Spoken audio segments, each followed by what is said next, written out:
dear Rotary friends. Yeah, great. Distance never spoils any relation. Time never builds any relation.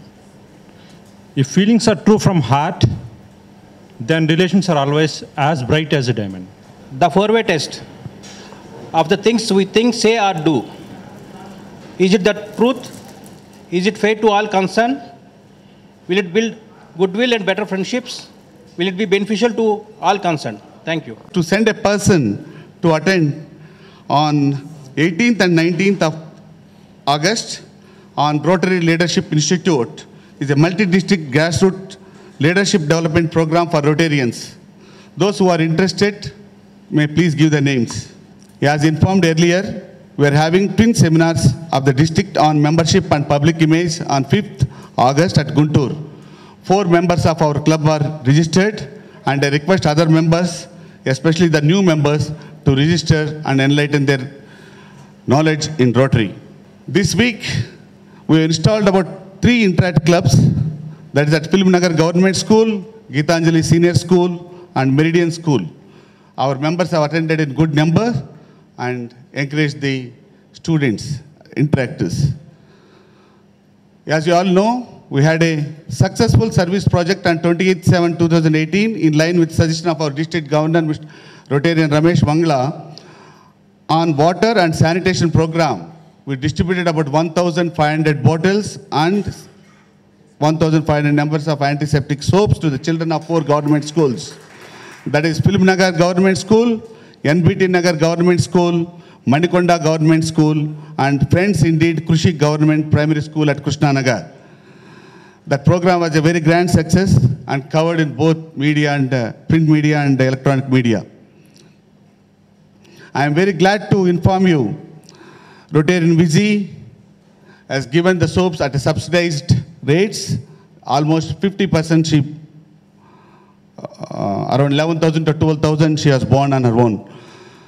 Dr. P.P. Reddy and Usha Reddy has given, and Rotarian Vishwanath, and Rotarian M.B. Prasad, and Rotarian R.K. has contributed generously for this program. Along with them, Rotarian Meera and our secretary, Murthy Vadapalli, also contributed the same. Dr. Srikant too. Myself and our joint secretary, Raja Krishna, visited Sarada Vidyalaya. The education institution runs since 95 years with the support of a single family. That Rotary Club of Jubilee Hills is exploring the possibilities to do some project work along with them. May I request Rotarian Yogesh Lord to introduce our chief guest, please. Warm good evening to all my fellow Rotarians and guests. It's my honor and proud privilege to introduce to you the speaker for the day. Mr. GV Ramananjaneyulu has done his BSc and then his MSc from Agriculture University in AP. He had a choice of selecting between IRS, a very rewarding career in IRS, and agriculture research. Unlike what most of us would have done, he selected the latter. If you're wondering if you've seen him in television, yes, he has appeared in a very famous television show, Satyamev Jayate, with Mr. Amir Khan. He's also a TED speaker, and he has spoken on the topic Poison on the Plate. Mr. Murthy has circulated the link in the WhatsApp groups for you, for your consumption. Currently, he's working as an executive director at Center of Sustainable Agriculture. He's also working as an expert director in Sahaj Ashram Producer Company. He's author of several books and articles on sustainable agriculture and public policy. Coming to the focus of work, he's working on public policy issues impacting food systems and farmers' livelihood. He's also working with farmers in various states like AP, Telangana, Maharashtra, UP and Punjab to establish ecologically and economically sustainable agriculture methods. He's also working in association with government of AP and NABARD and many other organizations to strengthen farmer producer organization in Telangana and AP. Coming to the awards that he has won, he's won actually several of them. He's been awarded Best Rural Innovation Award in Maharashtra, Rural Innovation Awards in 2014, and in Bihar Rural Innovation Award in 2014 as well. He's also won World Bank Development Marketplace Award in 2015. He's not new to Rotary. He has been awarded under vocational services by a few clubs. He's also been a guest speaker in various clubs. Lastly, he is author of several books and articles on sustainable agriculture and public policy. He's also produced a feature film, Mitti Back to Roots. So please join me in welcoming him with a big round of applause. Thank you. I work with an organization called Center for Sustainable Agriculture, which is based out of Hyderabad. And we work across the country in 6 states directly with farmers. And in other states, we also work on with the governments trying to understand the public policy and improvise the policy which can improve the livelihoods of the farmers and also improve the quality of food which we all eat. What we eat is what is grown. Many times we forget that if we buy from a supermarket which is swanky, which is packed well, food is safe. Many times we keep hearing food labeling. So there's a labeling system which comes in. Labeling system works at the end level. Unless in the production changes happen, things will not improve. So I try and take you through some of the very recent news clips which most of you might have seen. This appeared 5 days back when Center for Science and Environment has done a study looking at food sold in Delhi and Punjab, which talks about near about 35% of the food which is sold, including baby foods, has the genetically modified foods in that, and there is no labels on that. And this is not something new. In Hyderabad, we did similar study in 2008. We did a similar study in 2012, and 2014, a local newspaper has done similar study, and they also showed the same thing. So for last 10 years, genetically modified foods, I'll tell you what actually genetically modified food means, but genetically modified foods are part of all our diet. It has been sold. This is another study which came again this year itself, this month itself. The lentils, the pulses which are imported from many countries, particularly from US and Canada, they have a lot of traces of glyphosate. Glyphosate is a herbicide which is used to kill weeds. And there are genetically modified crops which can resist that herbicide. So today it is also used in the field crops. Technically, it is not allowed to be used in the field crops. So in India, if you look at across the country, there is only one crop which is permitted to be used in the crop. That's the tea. The tea gardens between the tea plants is what it is allowed. But today it is sold across the country. There are several crops even in India which is genetically modified for herbicide tolerant, and they are being sold. And that study report also came this month. And in fact, I missed out one more report which came this month itself. This is from National Institute of Nutrition, Hyderabad. National Institute of Nutrition, Hyderabad has done a study on the pesticide residues on the children of Hyderabad. They picked up school children in Hyderabad. They tested their urine samples. And they found, this also appeared in the Times of India, some of you might have seen. The pesticide residues in the children's urine was 40 times higher than US and the allowed limits in US and Canada. These are all happened this month. Few years back, we also heard there is lead in noodles. Maggi is what was caught, and then later on several other samples also were caught. Next. Similarly, we heard one of the very first report on this which came around, I think it's 2003, that there were pesticide residues in bottled water and soft drinks, right? Many of us gave up drinking all these and then forgot. And that's what we are all doing. Whenever we read about it or whenever hear about it, we just give up and come back. But we are not trying to look at what has gone wrong and then how we can change. If that kind of engagement is not done from us, and we are becoming more of a passive consumers, very passive consumers. See, let's take this example of even leaving aside the cool drinks. See, the soft drinks had pesticide residues because the water which is used to make them had. And the bottled water also had, because that's the water which they used. But if they have tested the ear tube well water, or if they have tested the water which is supplied by Hyderabad Municipal Corporation, they also must be having the same kind of residues. Since it was not tested, you didn't know about it. So almost daily intake of pesticide residues is very, very high. And none of them adds it, right? If you look at all these things, say either pesticide residues in water or the heavy metals in noodles, no one adds them. But how they are coming? They're coming because they're used in the production, or they are part of the contamination. And that contamination comes in, like say for example, if you take the pesticide residues.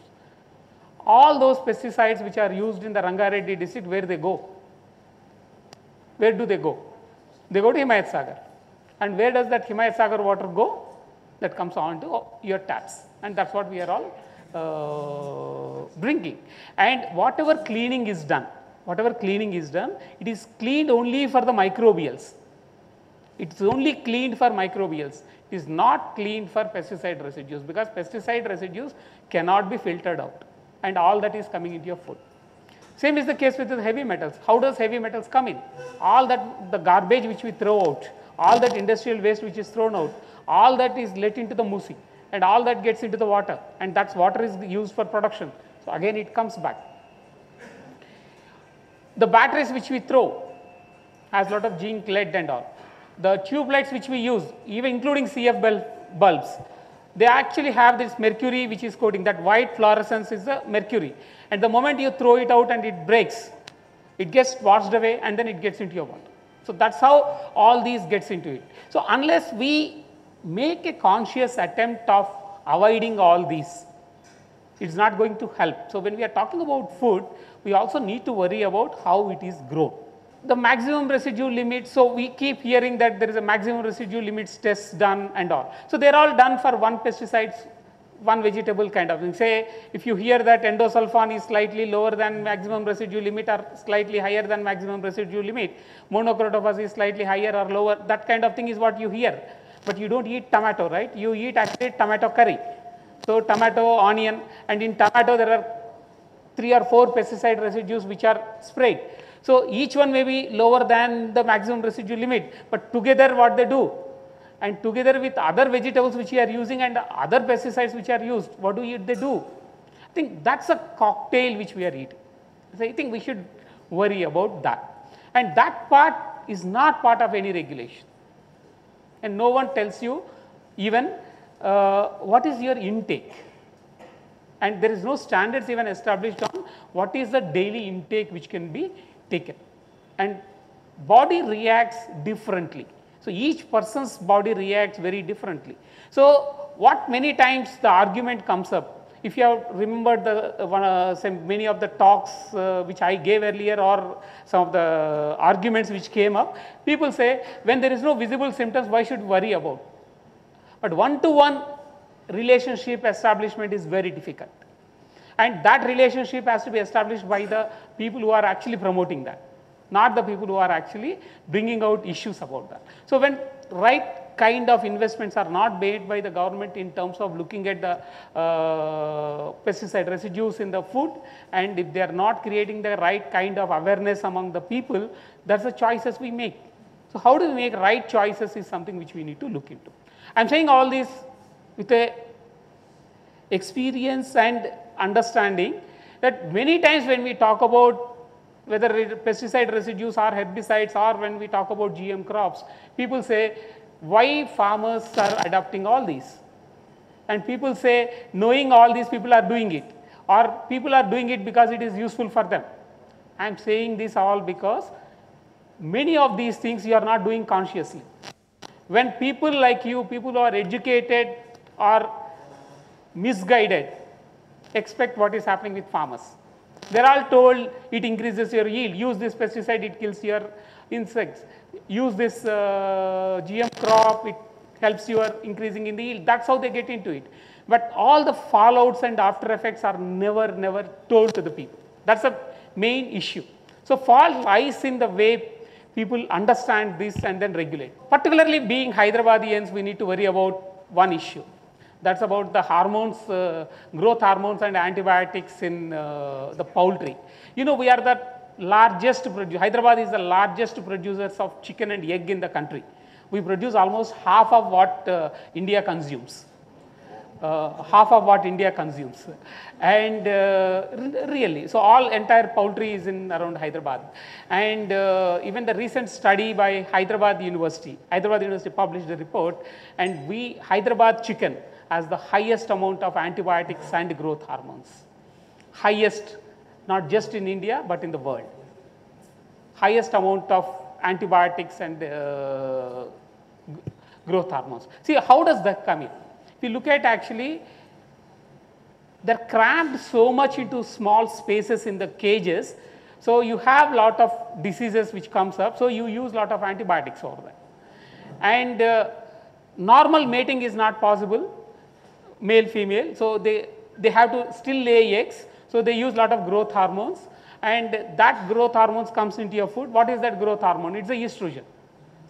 And in each one of us, there is a particular proportion of estrogen which is there, including men and women. Imagine you are taking more and more through your food, your estrogen content goes up. And the moment your estrogen content grows up, you have the hormonal imbalance. That's the hormonal imbalance we are seeing today in every one of us. Look at the maturity age of girl child. It is advanced a lot. Earlier it used to be around 13, 14, and today puberty sets around what? 8, 9 kind of thing. And we are seeing the breast development very early. And we are seeing even in the men, the breast development happening. So all these are because of the increase in the growth hormones in the food. So we need to remember and understand that food is only as safe as it is grown. So how do we engage with that process is another imperative we all have. Second, as a consumers, when we are exercising choice, our choice is not only about what food is sold, but how food is grown as well. So many times we feel when there is an agitation going on or when a discussion is going on about some issues, we all feel, yeah, that is not concerned about us, it is about farmers. But whatever happens in the farms is what comes into your plate. So you need to know your food, what it does to the environment and what it does to the farmer before it comes to your plate. That's how you are connected to that. Next. Let's talk about farmers. Farmers are all told, use fertilizers, it increases your yield. Use water, it increases your yield. And use pesticides, it kills insects and then it saves. How many all-outs all of us are using? Did it actually kill your mosquitoes or it has increased your mosquito problem? Just introspect. Did all-outs and all those hits which you spray at your home or the DDTs and all those malathions which are sprayed on the road, did it actually reduce your mosquito problem or did it increase the mosquito problem? Mosquito problem doesn't lie there. Actually, mosquito problem lies in the water stagnation. So if water stagnation can be prevented, many of these things can be prevented. And even in terms of control, there are easy ways of controlling. Rather than that, if you start killing them, the moment you start killing them, they become more stronger and stronger. So you have to use more and more pesticides. Same is the case with fertilizers. The more you use fertilizers, your soil loses fertility. So the natural recovery which soils does, you lose that. So you need to add more and more. So if you look at last 10 years itself, the quantity of grain which can be produced with a kg of fertilizer has almost halved. So to produce the same, you need to use almost double the quantity. So it has become like a treadmill. We call it as a treadmill. Even to stand there, you have to run. The moment you stop, you fall off. So that's the treadmill into which agriculture has gone into today. And today, whatever we are seeing as a fallout of farmers committing suicides or farmers are being affected, that's all because of this treadmill. Depleting water and natural resources, soils have become saline and 30% of the soils in India today are not fit for cultivation. And groundwater levels are going deeper and deeper. And the world's lowest groundwater level is in India, Punjab. And the more we extract water, than what it can be recovered. So all of us get water only from rain. Whether we talk about groundwater, whether we talk about rivers, all of it comes from rain. Essentially, groundwater is yesterday's or day before's rain, or probably 100 years old rain. The water which you are pumping out in Hyderabad is almost 200 years old. The rain which has fallen 200 years back, if you do a carbon dating, you will know it's almost about 200 years back. Water you are pumping out today. So we are actually consuming more water than you receive from rain in a year. And in agriculture, if you see, it's much faster, your depletion. So if you are looking at the groundwater, and if you are looking at the surface water, if you are looking at Krishna water, if you are looking at Godavari water, what is that water? That water is, it is the rain which has fallen in other places. So either it's a water which is fallen in other places or sometime back is what you are using. So the more you expand your water footprint, the more water you use, your water level goes down. And you might have seen in the last 1 week, 10 days, there is a lot of news items which is saying beyond 2050, you may not have drinking water. That's the biggest question which we have. And one of the main reasons for groundwater depletion in India is we are actually moving into high water intensive crops. High water intensive crops. Do you know paddy which we all eat? Rice. Rice consumes about 60 million liters of water. 6 million liters of water. So 60 lakh liters of water per acre. And this is about 100 families annual consumption. It's about 100 families annual consumption. It's about, if you take shower 180 times, 1 kg of rice consumes about 5,000 liters of water. 5,000 liters of water. You know what a tanker of water, about 5,000 liters means for you. You have to pay around what, 800 rupees or 1,000 rupees.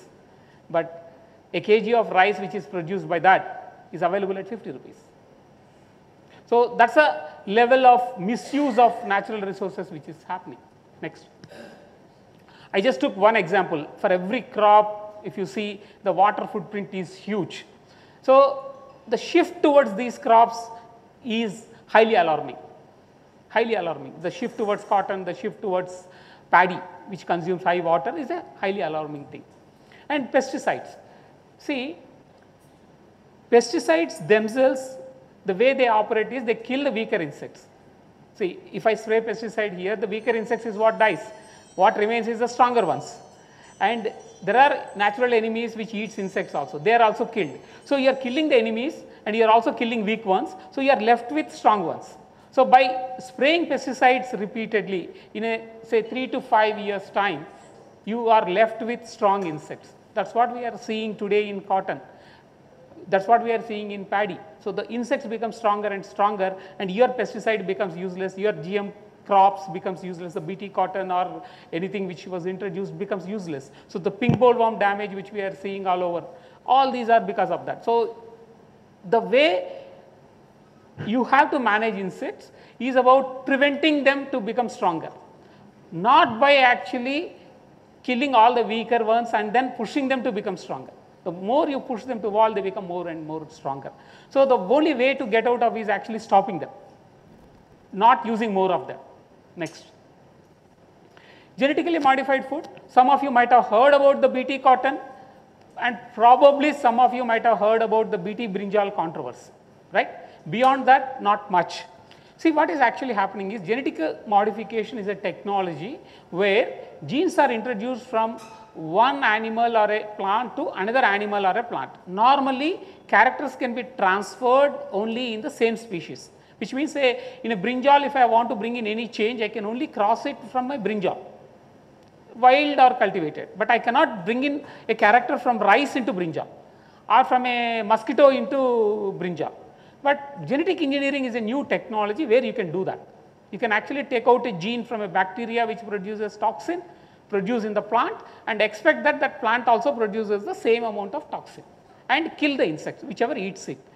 So it's like instead of producing all out, I produce all out in my body itself so that all mosquitoes which eats me die, bites me die. But what happens to me, what is the biosafety of that is not much studied, not much studied.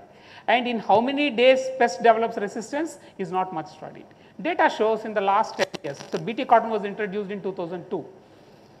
2002. They said it can resist all bollworms. In 4 years, they said, oh, pink bollworm has already developed resistance. So now use BT2. And another 4 years later, they said, oh, this also has developed resistance. Now we don't have BT3, so you spray pesticides. So if I had to spray pesticides, why I need a BT1 in the first place? And what is the fallout of that? No one looks into it. Another thing is BT is only one technology. Beyond that, there is another technology like initially I talked about as a herbicide tolerance. So herbicide is a chemical, if I spray, it kills plants. So they developed technology which can be used to resist that. So only this plant which has these genes can remain, all other plants will die. So that's a technology which they developed. And Government of India said this will not be allowed. This will not be allowed and this is not required in India. Enough tests have not been done. This happened in 2008. Today, it is about 20% of cotton is under herbicide tolerant cotton. It is not permitted. Never tests have been done from the government side. 2008, we brought up samples with the Government of India. 2013, we brought up 400 acres which is grown under herbicide tolerance. Entire samples were collected and presented. Personally, I gave it to the regulatory bodies. 2018, Prime Minister's office has appointed a committee to look into it and they said among the 13,000 samples which are collected all over India, all of them are herbicide tolerant. So that's the status of the regulation in this country. And I'm talking about only cotton. Cotton is permitted in this country as a fiber crop. But today what you consume as edible oils, largest consumed edible oil is the cotton seed oil. Every oil which you eat has part of it as the cotton seed. That will not be labeled. It's not required. So that's a whole issue. And here what you see as yellow and white is another new technology which is in the pipeline which may come in soon. It's called golden rice. What they say is today you have blindness. Blindness is because of the vitamin A deficiency. So we'll introduce vitamin A into rice. So rice also produces. Today blindness is not because rice doesn't have vitamin A. It is because we are not eating enough of food which has vitamin A. So if you are not eating a carrot a day or if you are not taking palak a day, a little bit of palak a day, you need to eat GM rice. So this is the rice which they are using and then they are going to introduce. And vitamin A has a very peculiar character. So it only forms in the body. Vitamin A forms in the body. So you cannot manufacture or you cannot produce vitamin A in the plant. You can only produce a precursor. It is called precursor, means that transforms itself into vitamin A in the body. So that precursor is yellow in color. So your rice is going to become yellow in color. That's why it is called as a golden rice. And how much amount of vitamin A, beta carotene it is going to produce so that enough of vitamin A you can have. If you calculate all that calculations, it comes to about 2 kgs. It comes to about 2 kgs. Initially it was 6 kgs, now they said we have improved, so it is about 2 kg. So imagine you have to eat 2 kg of rice. 2 kg of rice a day. That's what can meet your vitamin A requirements. If not, you have to supplement anyway. So if you are supplementing, then you don't need it. Another important issue, many of us often miss out, is the vitamin A is a fat soluble vitamin. Like vitamins are, some are fat soluble and some are water soluble, like B and all are water soluble. So they don't stay in the body. So the moment you take a vitamin B complex today, next day your urine will be yellow because everything dissolves and goes out. So next day what you eat is what is taken by the body. It won't take what you ate today. Likewise, vitamin A gets stored in the body. It's a fat soluble. So it is not enough to eat just rice, but you need to also add enough of fat, which is oil. So the moment you add oil, you don't need rice, because have you ever noticed all your oils are yellow in color? Why? That's because they have beta carotene. So if you are taking enough of oil, you actually don't need this. So the whole problem started with saying, since they are not taking oil, since they are not taking carrots, since they are not taking green leaves, we are introducing a technology. Now they are saying you need to also have enough of oil. So it's about 2 kg of fried rice you need to eat. That's how you meet your needs. So that's the kind of technologies which one is getting into. I'm saying, while we talk about all these, it looks very funny, but that's what is actually happening in front of us in the name of science, in the name of technology. Next. And it doesn't stop there. It doesn't stop at the production level. It's also about the processing, the way it is processed. Say, look at the highly uniformly ripened mangoes and bananas which you see. It's a carbide ripened, artificially ripened. Carbide is a chemical. You know where carbide is used in daily life? It's used in the welding. That white chemical which is used to do the welding, that's the carbide, calcium carbide. And that's what is used to ripen artificially. So if you want mangoes early in May itself, then obviously you get artificially ripened ones rather than going for a natural ripened one. Similarly, the wax coated apples which you get, the apples which you see, you know when they are grown, they are only packed, date of packing would be there. Date of growing will not be there. Probably an year back, probably 2 years back kind of thing. So outside you see nothing is spoiled, but inside the moment you cut, you see the spoilage happening inside. That's because outside it's a wax coated. And law actually says it should be edible wax which you need to add, but many times we have seen it's not even edible wax, it's the regular wax which is added on. And what you see on the top also, the growth hormones are not only used in animals, but they are also used in plants to have bigger size watermelons, bigger size bottle gourds and all. They started using that. Another important area, particularly being Hyderabadians, we need to worry about is about the milk. And in the newspapers you might have seen the synthetic milk, right? It's about 15%, 20% of every brand also we have seen that it is contaminated. Synthetic milk is, if you add vegetable oil and urea to water and add some jaggery and mix it up, it looks like milk. And if you test it with your lactometer, it cannot catch. Because lactometer actually tests the nitrogen. So if you have urea, that also shows the same thing. It will be white in color, it will be frothy, and it will also won't be given up. So if 15%, 20% can be added into the milk, none of us knows. And it is highly harmful to the health. And that's what is happening today. Number of times in Hyderabad, number of brands were caught like that. The fallouts of all these, in addition to the health effects on human beings, let's see what is also happening. Can you imagine what would be these lines? Fertilizer queues and seed queues. So farmers standing in queue to buy. See, when the Green Revolution came in, what they told us? They told we have to become self-sufficient. But who, in the process, who actually has lost the self-sufficiency? It's the farmers. Farmers never stood like that earlier. So they are made to depend on someone, and then when you depend on that, and you are unable to supply that as well. And unlike all of us believe that fertilizers are not available unlimitedly. They are not available unlimitedly. Say your urea. Urea is made using nitrogen and hydrogen, they mix up. So they to mix it up, they use a lot of energy, and that energy comes from petroleum products or coal. And how long you are going to have your petroleum products or coal in this country? 50 years or 60 years from now, you are not going to have your petroleum products. But still we believe if you have money, you can buy car.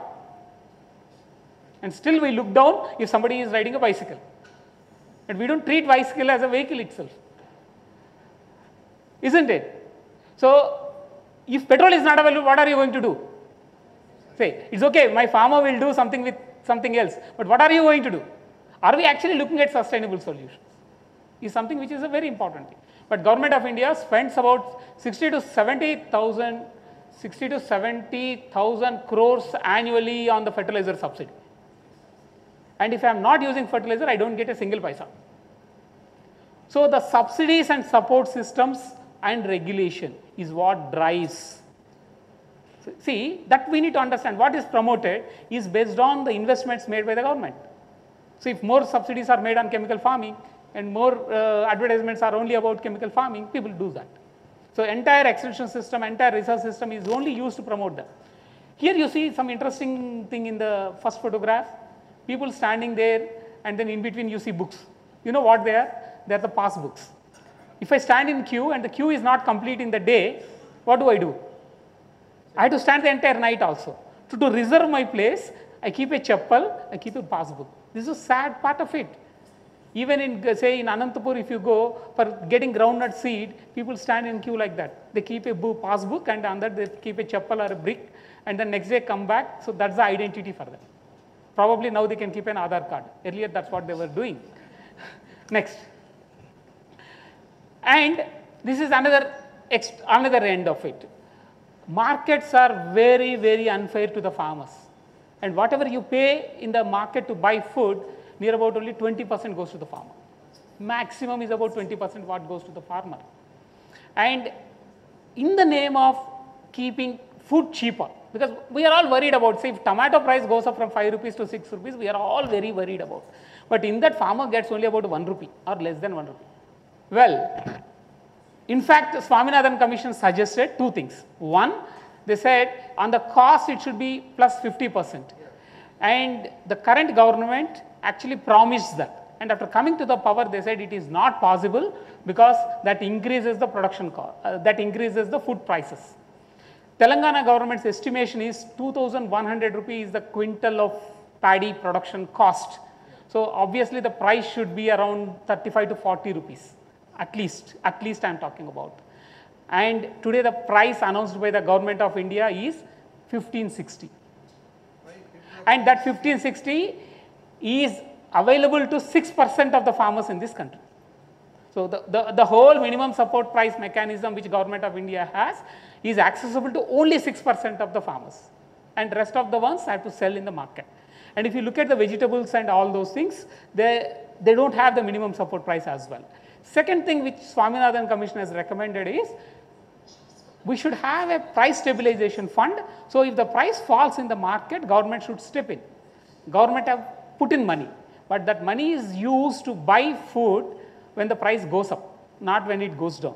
So if the dal price goes in the market, government immediately buys them and then make them available cheaper to the consumers. When the onion prices goes up in the market, government buys onions from other places, gets it and then supplies cheaper.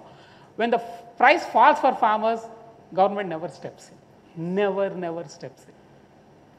And today, if you look at, the market has become so unfair. Go to any supermarket today, inquire about dal price, what you are getting as arhar dal, no? Tur dal, kandipapu. It is available at around 60-65 rupees. 60-65 rupees, final finished product is available in the market. And it costs about 65 rupees to produce red gram, unprocessed one. Which means, if your dal is about 65, farmer is getting around 28 to 29 rupees. So half of what it costs for production. That's what is happening today. And none of us fixes the price, they don't have to give subsidies. Government fixes the price. 55 rupees is what government has fixed last year. This year they fixed it at 58 rupees. What does it mean? They fix, they don't buy. See, I say all of your salaries are increased to 1 lakh rupees a month or 1 lakh rupees a day. But if I don't ensure to give you, what does it mean? So minimum support price is announced, but it is never ensured. It is not responsibility of the government. You know, there is a big agitation going on now saying, if you are saying minimum support price, at least tell people not to buy lower than that. Make it judicial. Like say, if there is a minimum wage act, if wages goes down, I have a right to complain. But at the farmers level, there is nothing like that. Yeah. Next.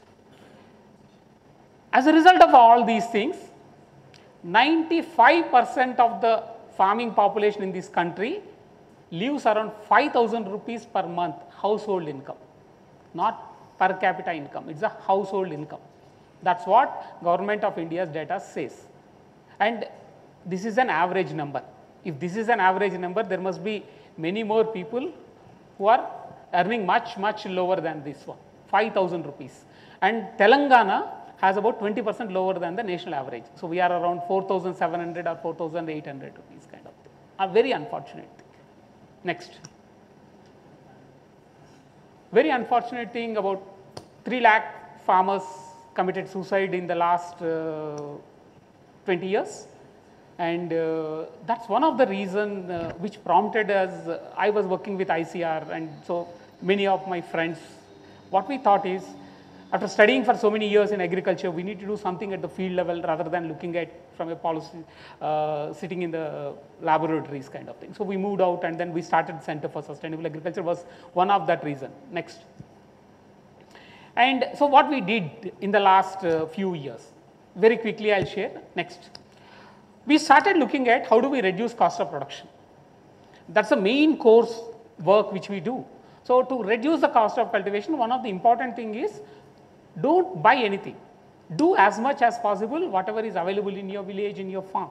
So so we developed a whole lot of technologies on how to grow crops with using locally available resources. Yes. Second, very important thing which we picked up is how do we reduce risk. Risk can be brought down if you base your crop based on the resources available to you. Say if my rainfall is about 500 millimeters, how much water I get, and based on that my crop should be. I cannot say grow a paddy in Anantapur. So like that, and similarly on the type of the soil. So what we did is we trained some farmers who can make a shift, and seeing that we again taking these learnings, we again partnered with the governments and then try and work with the government. That's the model which we try and look at. This is one of the village called Punukula, which is in Khammam district, which became pesticide free, complete pesticide free in 2005. And that brought in a lot of attention among the people to adopt the similar kind of model. Completely gave up pesticides and without affecting any yields. Next.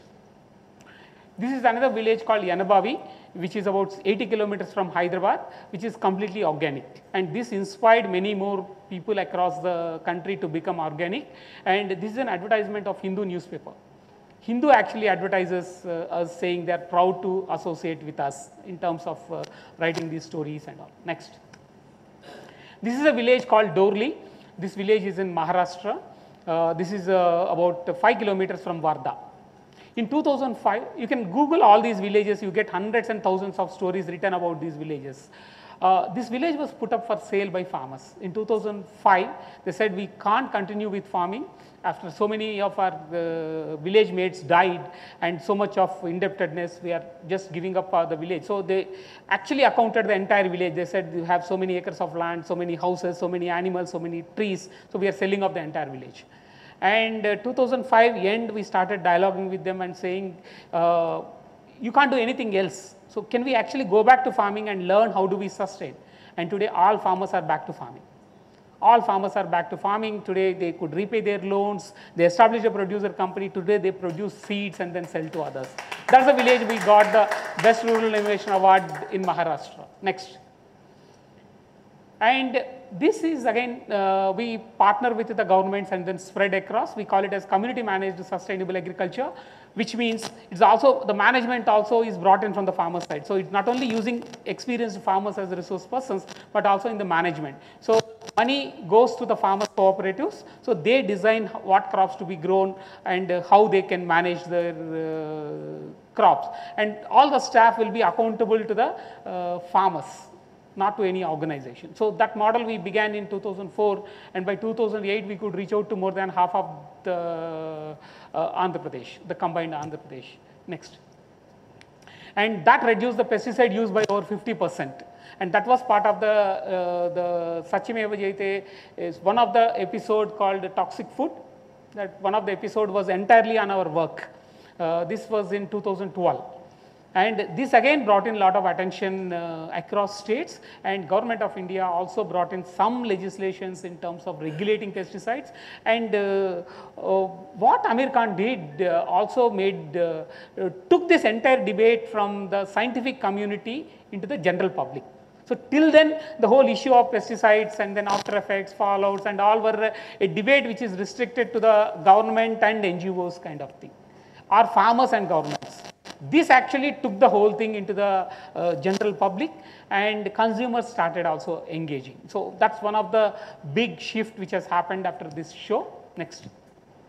Today we work in 6 states, so across 7 states we work, and in 6 states we have our offices, and then we work closely with the farmers. So we work with about 50,000 farmers directly and 2 lakh farmers indirectly in terms of training and all. Next.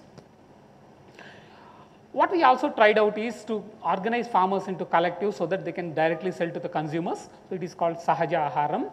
And Sahaja Aharam is a producer company which has about 5,000 members from all these areas where we work and who have shifted to organic. They sell directly to the consumers. It's also, we also have a consumer cooperative where consumers also can be part of it, and then they can help farmers to make a shift. So it's a business model, but it's a fair business model. 50% of what consumer pays goes to the farmer, whereas in the regular market, farmers get only about 20%. So that's a big shift which we could make.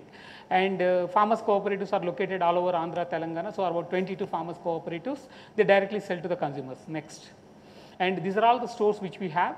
So Hyderabad, we have a store in Tarnaka, Karkhana, Kukatpalli and Gandhinagar. Visakhapatnam also we have. And Mumbai, we do home delivery only. And in Hyderabad, we do home delivery as well. So the farmers cooperatives directly do the home delivery. It's called Sahaja Aharam. And you can Google and then you can place an order online. We deliver at home. And on each packet we sell, more than 50% goes to the farmer. And you can also trace back which farmer group has produced it. And we recently started, so there are two things which we are printing on that.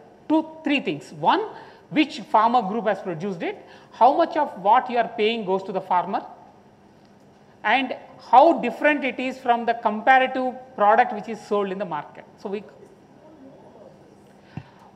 don't advertise. See, I feel we don't advertise. See, I feel newspapers, TV channels are also middlemen. See, either I need to, in the 5 rupees you pay, either I need to pay to Inadu or I need to pay to Amitabh Bachchan to advertise for us.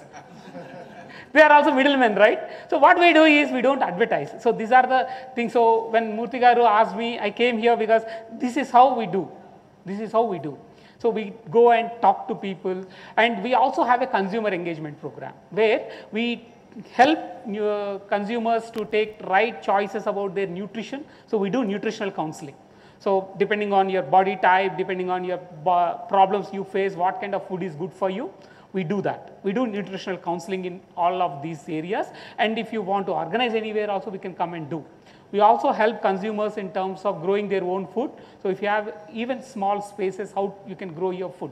So we actually do trainings on that. So I have my colleague sitting over there, Karthik. Just raise your hand. So if anybody is interested to further engage with us, you can give your contacts, we can come back to you. And we also do a lot of studies in terms of, say, what is the impact of organic food on the people, and then how we can make a change kind of thing. And we also have a lot of volunteers among us, and many people volunteer with us. We have volunteers from various sections of society. If any one of you want to contribute, see, volunteer is not just about doing a physical work. It's also about contributing your body of knowledge. So any one of you want to contribute, you're always welcome. You can always contact us. So we have people all over the world who helps us. So all the data, many of the studies, data which we presented are done by many people working in various sectors. We started this Food Infomart. Food Infomart is essentially about nutritional counseling and also tells you how to change your food habits and then what is your ecological footprint. Do you know, by eating today, your meal, how much it has contributed to the environment? We were actually making a simple calculation. Say, rice, I was telling you, it's about 5,000 liters per kg of rice. If a family consumes about a kg of rice, a family of 5 consumes about a kg of rice in a day. So it's about 5,000 liters you are consuming as water, right? So imagine all of us in Hyderabad, one-time meal, how much we are actually consuming as water. It will be almost like a Polavaram dam. And truly, I'm saying it's about a Polavaram dam. And all of us sitting here, we feel, oh, dams are harmful to environment, so that should stop. But we eat rice. So unless you also change, that will not change. Shift to millets, at least one meal in a week. Just make a shift. I ensure you that dam need not be built. That's the amount of water. So as a consumers, we need to also understand that part. What is our ecological footprint? Is something which is important. So we are trying to, yeah. It's a per a kg of millet, it consumes about 200 liters. And a kg of rice consumes about 5,000 liters of water. So you can imagine the vast difference. And it's more nutritious. more nutritious. So make a shift, it helps you. Next. And you can make every product. And if you want, we can also organize a cooking session for you. How to make your idlis, or how to make your dosas, or how to make any of your product which you like with the millets. So we have cookies, which are one of the fast selling cookies which we have, which are made out of. Another thing we just began, we are working on for last 1 year, is about a helpline to farmers. And unlike government helpline, it tackles every problem which farmer faces. Government helpline looks at only on the production side. So if I have a problem in production only, government helpline helps. It doesn't talk about loan, it doesn't talk about insurance, it doesn't talk about anything else. So we cater to the entire needs from morning 8 to evening 8. We have this helpline run, and we also deal with the local governments which can help us. So with the 3 district administrations we are working. Yeah. This is the film which was talked about, Mitti Back to Roots. You can Google and then you can watch the film. It's a Hindi film, and we also have a Telugu version of it. And this is a 2-hour film which talks about this entire crisis in agriculture and how few villages could come out of that village crisis. So it's a story of few villages. The film was produced with a crowdsourcing. So there are many producers. It's not just me, but many people who has put in money, many people who have volunteered. It's one of those films which actually talks about that entire crisis. So Mitti is in Hindi. Yeah, next. And what you can do. See, couple of things. One, change your food habits. Change your purchasing behavior. These two are very, very critical. Buy from trusted sources. Know your food, what you eat, where it is grown, how it is grown.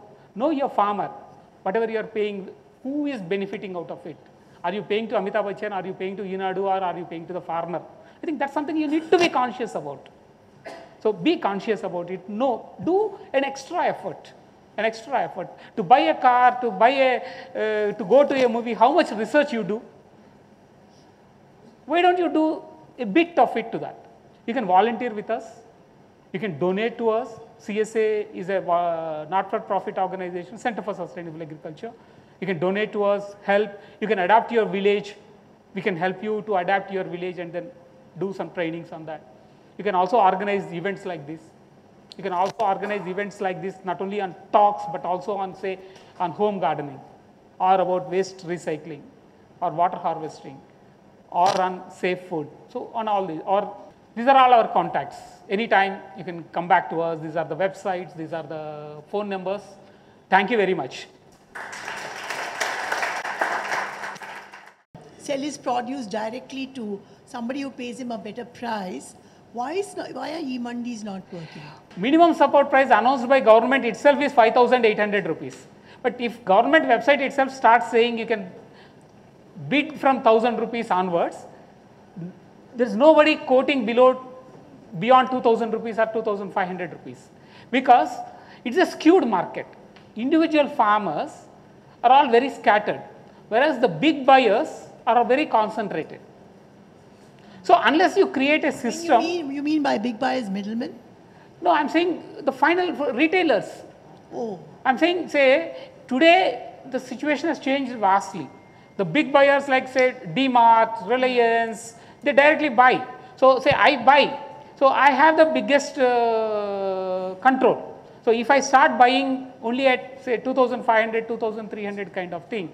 And if you look at exactly after the e-mandi began is what all the prices have fallen in the last 2 years. But is it working all over the country, or it's... Yeah, Telangana has 187 market yards linked to the e-mandi. And the farmers are selling through that. They're not. See, prices are not coming in. See, the whole idea of e-mandi... E-mandi is that they get the price. Yeah, see, e-mandi, the idea of e-mandi is I can sell anywhere in the country.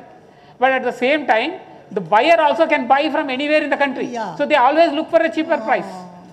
So the prices have fallen. Earlier, at least, between states, there used to be a kind of protection.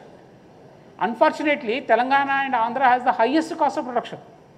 So unless government puts in effort to reduce the cost of production, you can't compete. So the solution is cost of production and cost of production is not the serious raising problem. the prices, but Yeah, see, escalating prices is a Then very it will difficult affect the task. consumer, it Yeah, affects so we need to think the of buying power of people. Exactly. You know. So the 2-3 things which probably one need to do: increase the income basket of the farmers, probably set up the processing facilities and all at the village level, and also increase the prices and probably increase the subsidy so that costs can come down.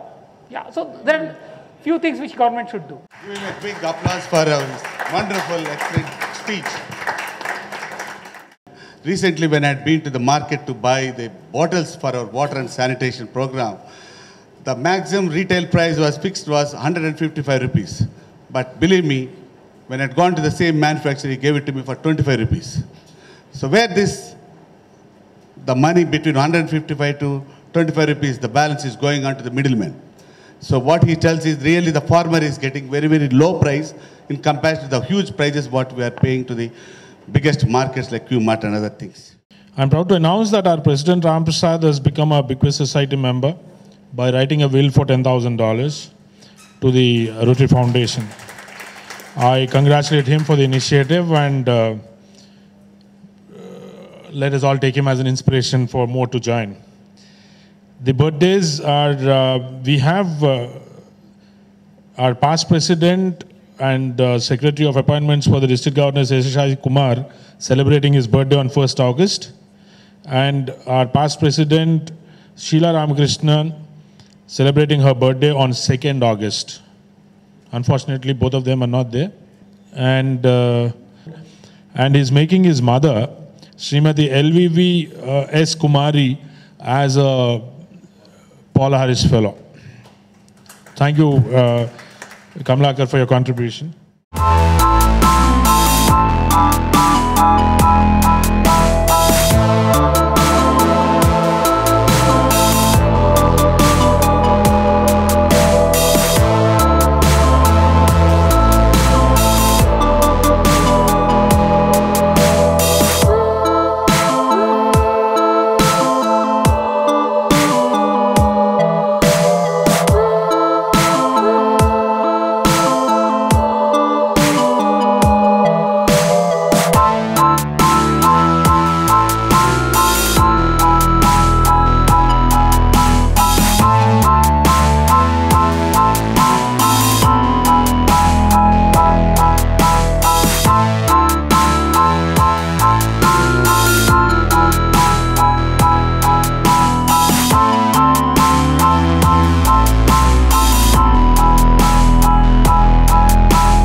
మీకు నచ్చినట్లయితే like చేయండి, share చేయండి. మరిన్ని interesting videos చూడడానికి మా channel కు తప్పక subscribe అవ్వండి.